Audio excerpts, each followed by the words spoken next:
نحمده ونصلي على رسوله الكريم اما بعد فاعوذ باللہ من الشیطان الرجیم بسم اللہ الرحمن الرحیم۔ کیا بیوی اپنے شوہر کے بائیں پسلی سے بنی ہوئی ہے؟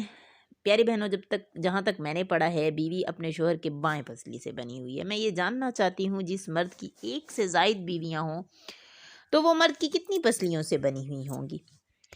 بات اس طرح ہے کہ رسول اللہ صلی اللہ علیہ وآلہ وسلم نے ارشاد فرمایا، میں تم کو عورتوں کے ساتھ نیکی اور بھلائی کرنے کا حکم دیتا ہوں، اسی لیے وہ پسلی سے پیدا کی گئی ہیں، اور پسلی میں سے اوپر کی پسلی سب سے زیادہ ٹیڑھی ہوتی ہے۔ اگر تم اسے سیدھا کرنے کی کوشش کرو گے تو وہ ٹوٹ جائے گی، اور اگر اپنے حال پر چھوڑو گے تو اس میں ٹیڑھا پن قائم رہے گا۔ اسی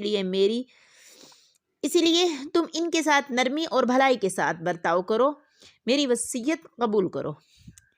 عورت ایسی چیز سے پیدا کی گئی ہے جس میں ٹیڑھا پن ہوتا ہے، اور بعض حضرات نے فرمایا اس کا مطلب یہ ہے کہ ہم سب کی حضرت حوا جو سب سے پہلی عورت ہیں، آدم علیہ السلام کی سب سے اوپر کی پسلی سے پیدا کی گئی تھی جس میں خلقی طور پر ٹیڑھا پن ہوتا ہے، لہٰذا کوئی حقیقت اور فطری خاصیت کو تبدیل نہیں کر سکتا۔